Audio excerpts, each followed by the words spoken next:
Yo, what's up guys, this is your boy Gloves here, and this is a sort of E3 wrap-up show. I'm going to be counting down my top 10 best E3 games that I think are going to be, I'm looking forward to most in the next gen, and a couple, I think one or two of them are on the current system, but mainly they're going to be looking forward to the next gen consoles, and my favourite games that are going to be released on that, and the best at show really, for me, from E3. Now, I've excluded games like Madden, FIFA, NBA, those sort of type of games, because I know I'll get them, but I didn't think they were that shocking to me. They didn't come as that much as a surprise. I do like the look of FIFA 14 and Madden 2025. Not sure why it's called 25, but obviously because of the anniversary, but I'm not sure why they just didn't call it 14, to be honest. Anyway, I've also excluded Halo, which was that really odd reveal where they didn't actually specify what the game was going to be. Everyone thinks it's a Halo 5 teaser, but it was just sort of Halo coming in 2014 for the next gen, and everyone's going to be excited about that. Obviously, I know that everyone's sort of eager to carry on the Halo campaign and things like that. Anyway, coming in at number 10 is Rise: Son of Rome, and I think this is a sort of a major game that's going to come into sort of the graphics. It was just superb from the demo. Obviously, they were not too sure how much is CGI and how much is actual gameplay, but it did look visually amazing. Combat might get a bit boring and repetitive at times, but it did look visually amazing. I think it really goes to show the sort of power of the next gen consoles. Same as again for number 9, which is Dead Rising 3, an Xbox 360 exclusive again. An Xbox 360 one, an Xbox One exclusive again. Really beautiful game. It looked amazing. The amount of pixels that they could get on there, the amount of entities that they had on one screen, and the render distance just looked amazing. The scope of that game is absolutely massive, and I can't wait to really get into that. Not a massive fan of the Dead Rising franchise. Didn't really play the other two, but I did watch a lot of videos from them. They did look amazing. So hopefully Dead Rising 3 will be as good. Again, at number 8 is one of those games that I never played, which is Kingdom Hearts 3, which is purely on the basis of how hyped up everyone is about the other two. I know they were massive in everyone's childhood, and I'll get to a game later on that might not have been as big in other people's childhood, but I'm certainly looking forward to it. But I'll have to play that one on the PC because of my choice of next-gen gaming consoles, really. But you know, a lot of people have been clamouring for that for ages, and it's really good that they've sort of had their prayers answered, if you will, and Kingdom Hearts 3 is releasing on the next-gen consoles for them. Obviously, it'll be a little bit of a wait. They said it was just in development. They didn't release a release date, so that's something that everyone's sort of looking forward to. At number 7 is a game that I'm really looking forward to. People are going to be joking about it, but it's Plants vs. Zombies Garden Warfare. People say, who would get this game? I'm so looking forward to this game. It's unbelievable how much I'm looking forward to this game. A third-person Plants vs. Zombies game, sign me up right now. I'd buy it right now if it was out. Can't wait for that game. Looks amazing. I think it's going to be an amazing game to play in this sort of co-op fun thing like that. A horde mode campaign, that'd be amazing. At number 6 is one that's going to be released on the current gen systems. I'm not sure if it's going to make an appearance on the next gen of systems. It's Disney Infinity. I'm not saying I'm going to get this game, but it just looked as an amazing concept. I really like what they're doing. They're branching out from the general things like campaign and things like that. Just the general sort of structure of a normal game, and they're sort of taking their more creative license and looking to go through with that, and I think that's something that people need to support and get behind. Not sure if it's exactly for me, but I can really appreciate where they're coming from, and I'm sure it'll be sort of very creative and a massive world to really delve into. I've excluded also Ghosts and Battlefield 4 from this list because I think they're sort of games that everyone's going to get, everyone's going to enjoy them. You obviously have your preference, but I've excluded those two from the list. So now we're on to the top 5. Coming in at number 5 is Abe's New and Tasty. Nice and tasty. The new Abe's Oddworld game. Unbelievable choice. Can't believe that they actually brought the franchise back. I, for one, thought we were never going to see another Abe's game, but I can't wait to see more. Loved playing that game on the PS1. Had a little bit on the PSP as well, downloaded from the PSN store, so I absolutely love that game, and I can't wait to play that game. Probably going to have to get it on the PC because I heard it's going to be a PS4. At the moment, it's a PS4 exclusive, I think. Oh, I'm saying PS4 exclusive. It's obviously on the PC and PS3.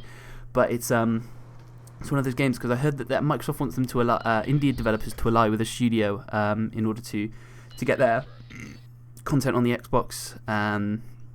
So hopefully they'll do that and I can play it on my Xbox, but not holding out too much hope. I might have to play that one on the PC. Coming in at number 4 is Watch Dogs. Yeah, and it looks amazing. It just simply looks stunning. I think it'll be probably one of the defining games of the system. And I'm just so looking forward to this game. It's unbelievable. I think it's going to... GTA are sort of underestimating this game. I wouldn't want to come out with the GTA 5 on the next-gen system if they don't do that. they'd have to go head to head with Watch Dogs, and I think Watch Dogs is just looking like an amazing new IP, and I'm sure a lot of people will be getting that game both on the PS4 and the Xbox One. So that's going to be an amazing game, and I'm sure everyone's looking forward to that, really. Coming at number 3 is Project Spark. Now, this is another sort of one of these creative concept games that I'm massively looking forward to. If you haven't seen the trailer, there's a link will be in the description to the trailer uploaded on my channel. But I'm massively looking forward to this game. I think the creative, it's one of those ones almost without any limitations of what you can do. If you can think it, you can achieve it in this game. You can track motion, you can track animation, you can do character development in your own sort of programming and things like that. And I think it'll be amazing to see what the community can really come up with, because as you saw in the sort of trailer, it sort of flashes between the open world where you can create your own stories to creating your whole different platform. You know, they had Geometry Wars, they had Space Invaders, they had a ball rolling around in the sky on a sort of walkway, and it was just amazing the amount of hours that people are going to spend in making games like that, and it's cooperative, and it's just going to be amazing. I think that'll be one of the defining games of the new system, and it's an Xbox One game, which will be amazing.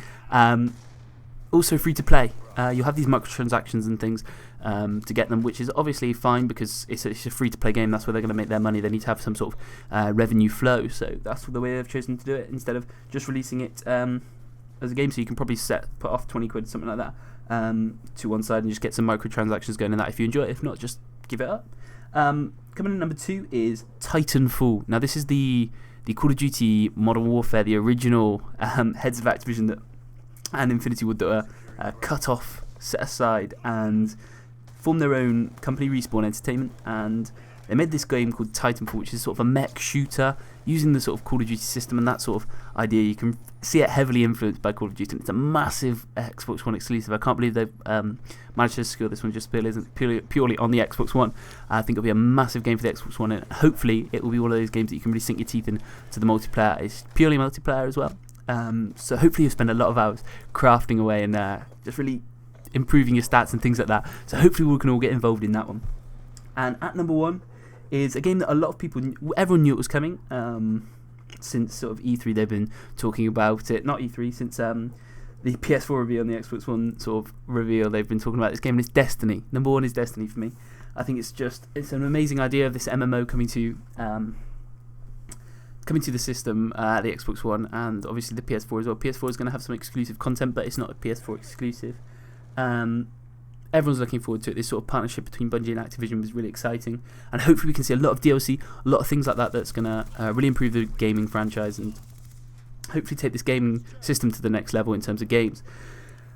It's an amazing game. I can't really wait to express how much that I want to play this game now. It's hopefully we can get a few friends on that and sort of team up, and it's just a massively co-op immersive experience, similar to the sort of Borderlands style, mixed with a bit of Halo and Mass Effect checked in just for good measure. 3 massive games I've just listed off there, and a combination of them, unbelievable game. I'm sure it's going to be amazing. Hopefully it lives up to the hype, which sometimes games don't, but here's hoping all of these games do. So if you enjoyed this list, do leave a like, comment and subscribe. There'll be plenty more E3 videos, E3 summaries and things like that coming out to you in the future. Do leave your top 10 in the description. I really want to hear what your top 10 would be.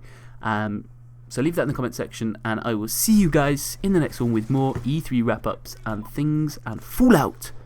Not Fallout 4, don't worry, I wish I could confirm that. More Fallout from E3 in the future. Peace.